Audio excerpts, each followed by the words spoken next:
boy, back with another mukbang, honey. Woo! I'm tired, child. I've been working, child. I just got home, ran to the grocery store. I haven't been this hungry in like forever, since yesterday. So, you already had a preview of what we're putting down. I guess you call it surf and turf. So, I'm very excited. I'm starving. I don't even know if my steak is cooked all the way. I don't know nothing. I just want to eat because then I have to leave. You know I'm the Uber mom. Then I'm going to have to leave and go get my daughter. But before we get into this video, honey, if this is your first time being blessed with this channel, make sure you subscribe and hit that post notifications button so you know the next time I upload. And even if you don't like the food, you're going to like the conversation because I need to tell y'all about my day. You know I always got something to say. Whatever, you know I got something to say because you know my life's not perfect, so calm down. I'm gonna give you the tea for today, so calm down, okay? And my vlogs are a little backed up, so boop boop boop boop. And then I had that orange vanilla Coke. It's really not bad. I don't know, that focus stuff. Sometimes I just need something to burn my. I don't got no ice up in this house, so my nerves are bad. So when I go get Sydney, I gotta get some ice. But auntie, let me tell you. Somebody in one of my vlogs, they was like, would you eat already? I know I talk too much. Oh, calm down. That's what you do. Calm down. Fast forward till I start eating. That's what you can do. Calm down. Shoot. Rushing me. So anyway, I got me some ribeye steak and some shrimp with the head on, child. Those eyes was looking at me. That was making my nerves bad. And baked potato and asparagus. I done ate like 1,000 asparagus already. All right, so let's get into this food and get into this dish. All right, let's go. I'm not gonna be having my plate like this, so. I got my salt and pepper. So now it's time to get serious, okay? I didn't put any salt and pepper on my You should never put steak on a paper plate. It's gonna drink up all your juice and stuff. Let me try this steak. Child, I'm gonna have to sit up a little bit. Let me see. I don't like open. No, it's a little pink inside. My grill is not cooking evenly.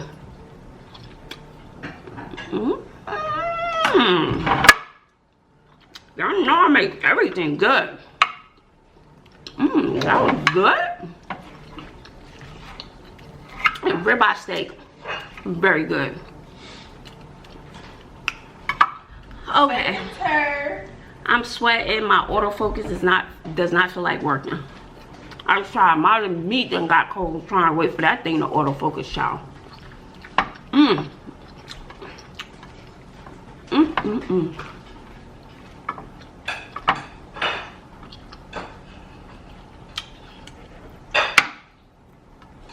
Oh, straight like that. Straight like what? So you ain't gonna give me no strength. It's in the pot. Oh, sure. Already ate it. Probably. I know. So, how do you like your baked potatoes? What you like on yours? I ain't had no bacon. I wasn't doing all that. And I just, what I do like, I don't think I had any scallions. But you know what stuff is.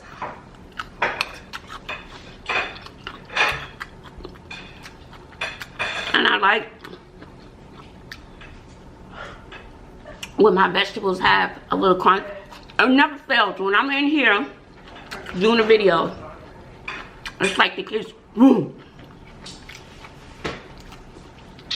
Like I said, you're never gonna get a quiet mukbang. It's either gonna be the kids or my mouth. Somebody was like, "Get already."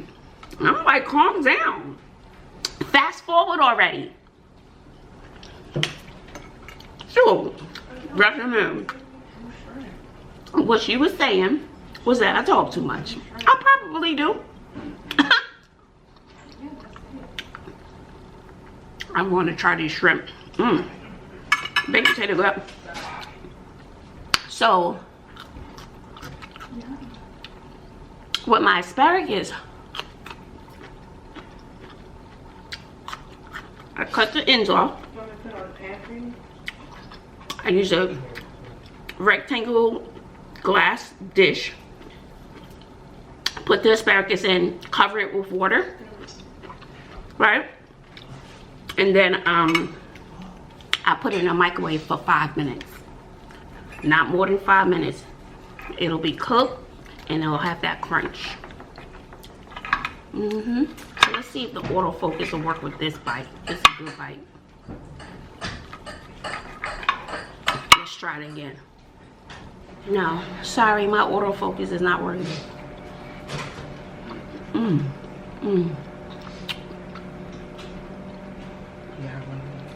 I have no more.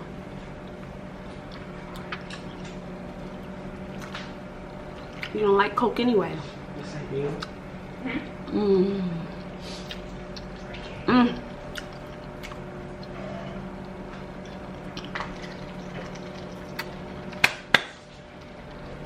I hope you guys had a good day. So, see. You know what? That's good.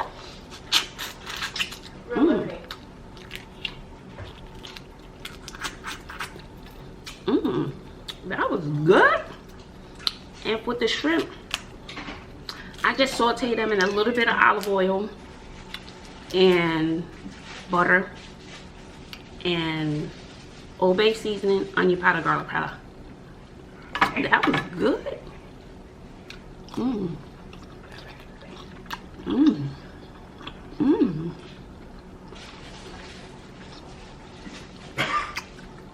Okay.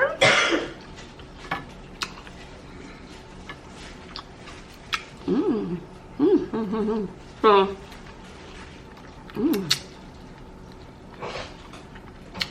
that is good. Child. I'm like, I forgot I was on camera. That's how you know something's good. You forget people looking at you. Dang.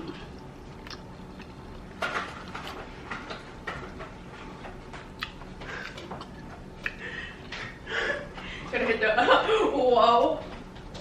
No? Alright. Whoa. Wait. Whoa. Oh. Kids think I can't do. Whoa. They think I can't do that. What you call it? Whoa. The whoa? The whoa? I hit that whoa, y'all. Can you hit the whoa? So anyway, went to work today. Baby.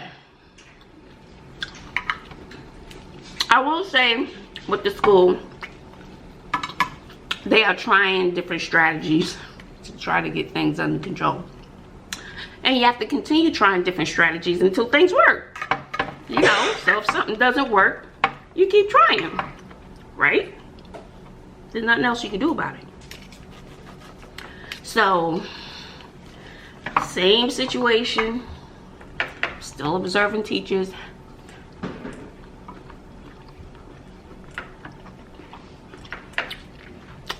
Helping out in the classroom. But what's funny is that I gravitate to the toughest kids in class. I don't know why. Probably because that's what I know. So I gravitate to the toughest kids, the one who's not working, the one who's causing the most ruckus. And I'll go sit next to that kid. I was like, did you read the story? You know, just talking to him. So the class I was in today, I was in there 2 days ago. So the day I missed, they was like, well, where's Miss Bazzle? Is she coming back? Because the teacher told me today, shit, they were asking for you.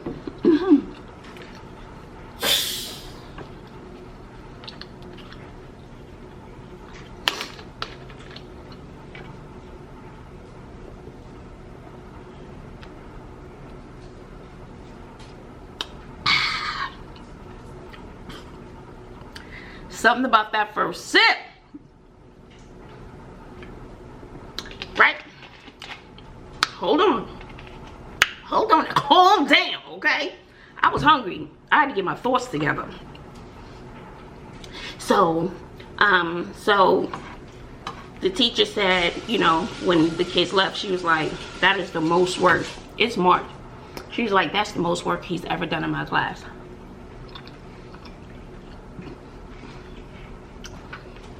And being there to help her, let's just say you have a class with 30 students. And you have maybe 6 or 7 of them are behavior. There's no way one teacher by herself, single-handedly, is going to be able to give individualized instruction to all those students. Because the boy I work with today, I had to keep telling him, focus, focus, give me 8 minutes. I said, do you want me to read the story? He didn't want that, child. He was like, no. I was like, and he could not focus. I said, come on, dude. Give me 8 minutes, read the story. I said, we're gonna knock this out. You know, I try to talk like them a little bit. We're gonna knock this out. And they was like, all right, miss, all right, miss. And this is a boy who has never worked in her class, because some kids work better with small group. Some kids have to have someone right next to them. Unfortunately, the way society is, you're not going to have someone next to you all the time. But to me, right here, right now, maybe he'll get better with maturity, with time. But what's happening, when he's distracted and can't focus, he's disrupting the entire class. So we did that thing. I said, come on, let's knock this out. You got this. And he went through one paper. He's still a little behind because he hasn't had anyone to work with him one-on-one. And then I was like, all right, so tomorrow we gotta rush through that other story. You gonna be ready tomorrow? He's like, yeah. I was like, all right, bet, I got you tomorrow. Then I gave him that dap where, you know, you run the fingers off. You know, you do like that, run the, you know, the guy handshake. And then sometimes you come in and you do like that. He was blown away by that. And then they was putting their stuff up. I did have to keep redirecting him to focus off the rocker. So therefore, alternative seating might work for him, you know, because I have bikes, I have all those things. That might work for him. That might help him focus. I don't know.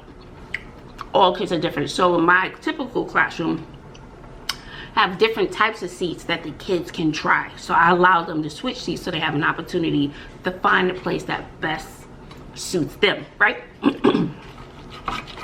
Of course, you know, I don't have a classroom. I don't got nothing. And I don't think this school will be open to flexible seating.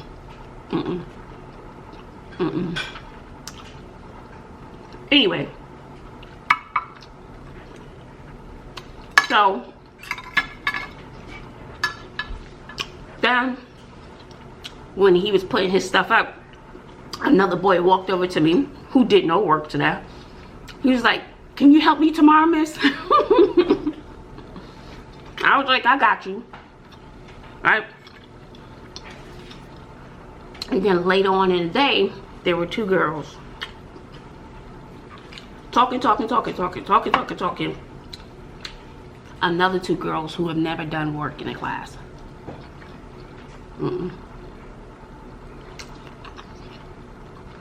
So I went over. I was like, did y'all read the story? There was like some. That was some skin, honey.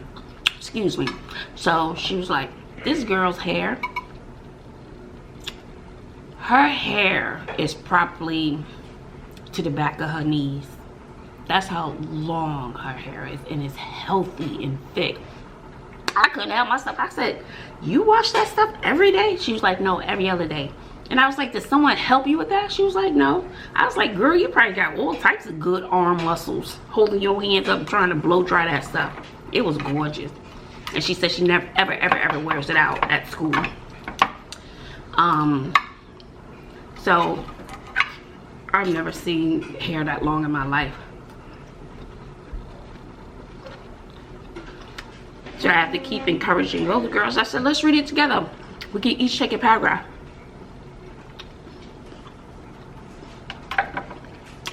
We got through the activity. Once again, the teacher said that is the most they've ever done in this class. But these are kids who need someone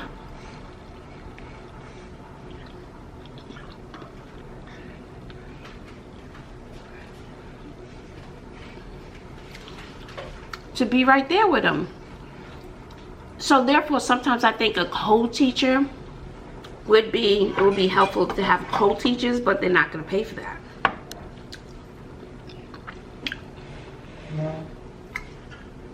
They're going to pay. Because it worked. While the teacher still circulated the room, I was with the tough kids. And they did their work. And sometimes it's a matter of speaking their language. And sometimes I try to, you know, I'll go in with my little New York swag. So today I had an oversized hoodie. It was cute. It was a cute hoodie, okay? I didn't want to eat. I just took it off. I didn't want to eat in it. And my little Gucci belt that I've had for about 29,000 years. I had it forever.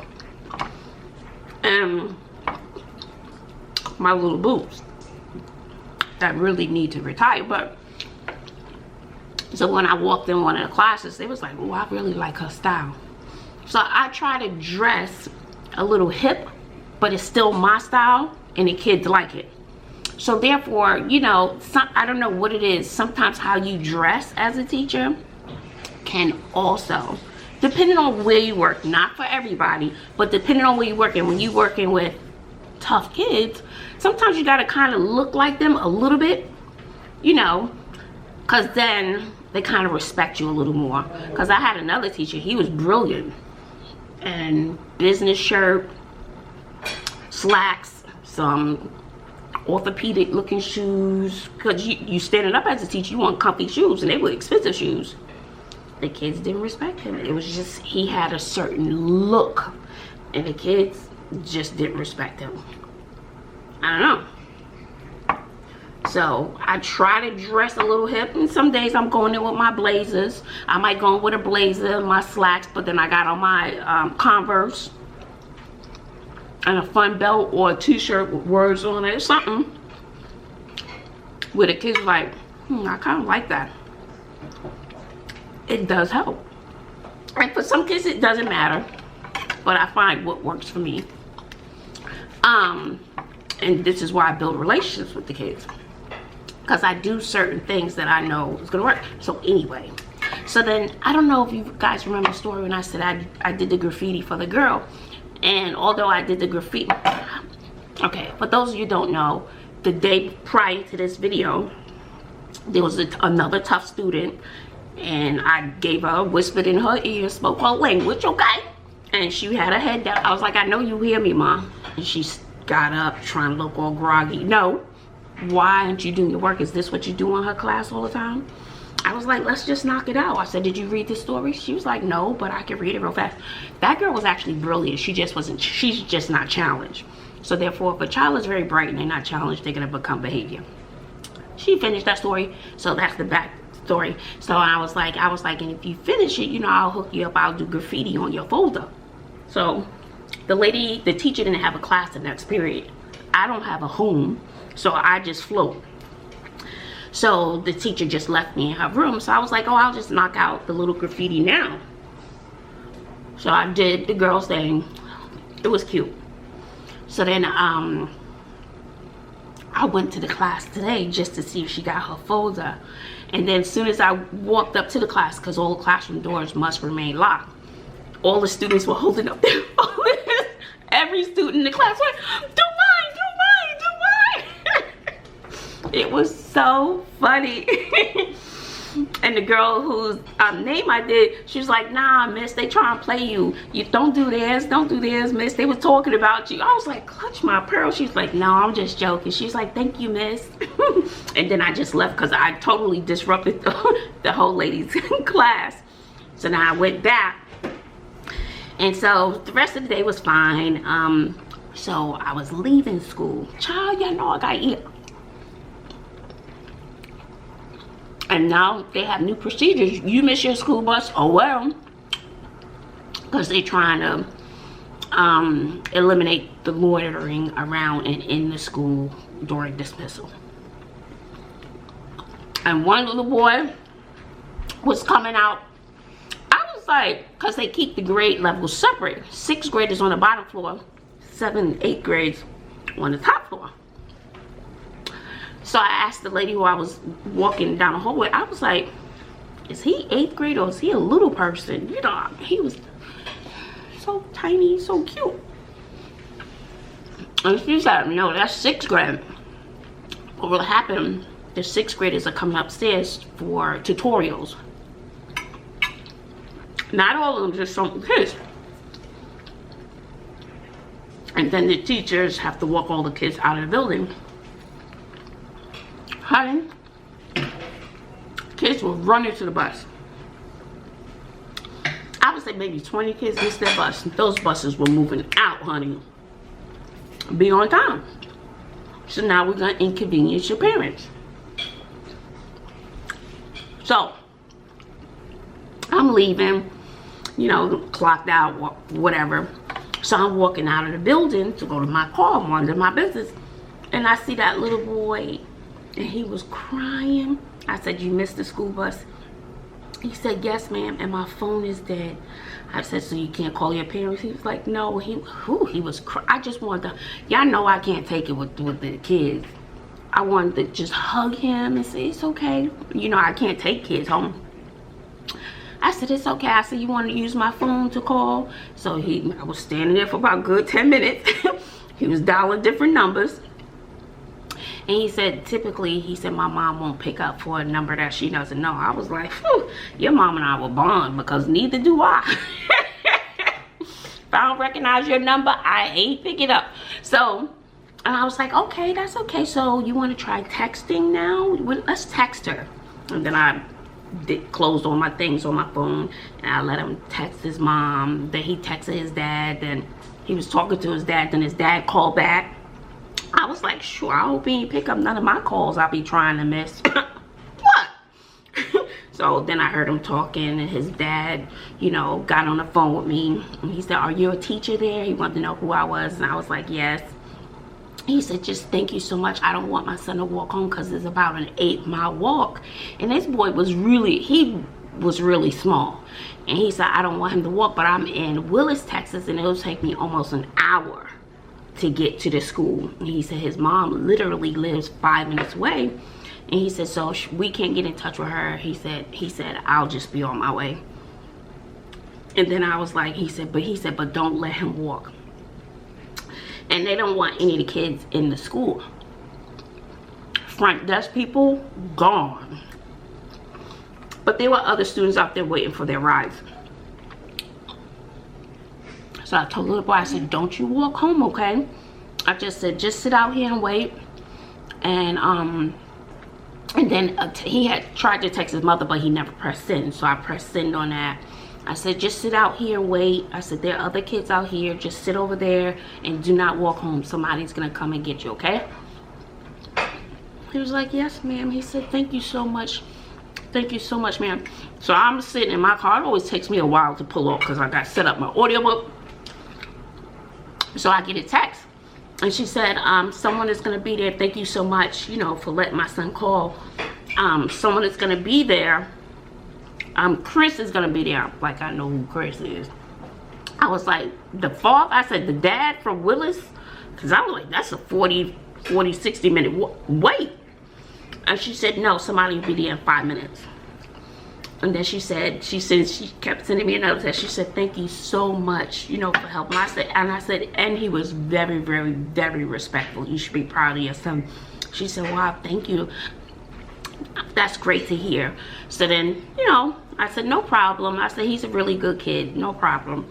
And then I got another text. I was almost home. She was like, well, he's home safe now. Thank you again. So she let me know that he made it home safe. But boy, my heart almost jumped out of my chest when he started crying mess. Y'all know I can't take it. I can't take the crying. I just want to hug him. I couldn't take it. And he's so cute and so respectful. He's like, thank you, ma'am. Thank you, ma'am. Yes, ma'am. Oh, I just can't. So, that was my day. So, what's gonna happen tomorrow? I don't know, y'all. Will I reach another student tomorrow? Have a breakthrough? I hope so. If I can't teach one, let me reach one.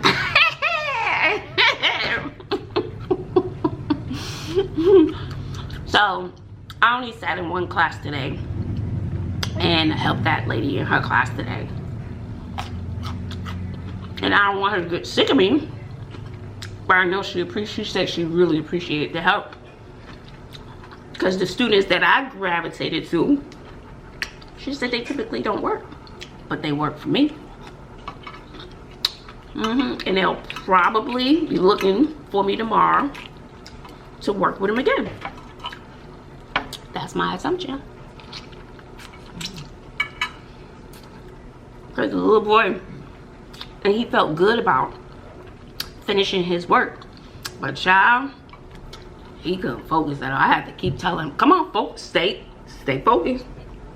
I had to keep redirecting him constantly. But he did not want me to read the story at all. I couldn't read the story. He wanted to do all that. I said, I'll read it real quick. And so he got through the story. And we analyzed it and did annotations and broke it down and blah, blah, blah. He got through it. So, that's my story time. About my day. But, once again, this school will not allow me to be me. Nope. So, I'm not sure if that's gonna work for me. And I'm not gonna say it won't work at any traditional school. I'm just not sure about that school.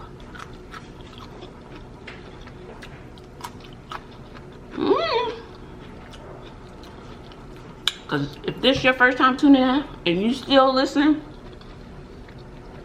my garage is so full with classroom furniture for alternative seating, because that's something I'm very passionate about. I can no longer fit my car in the garage. It's a 2-car garage. My car,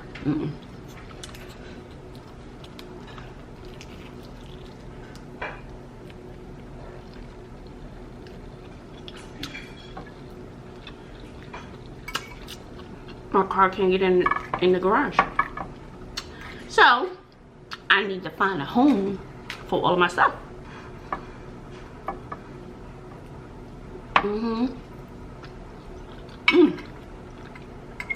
Well,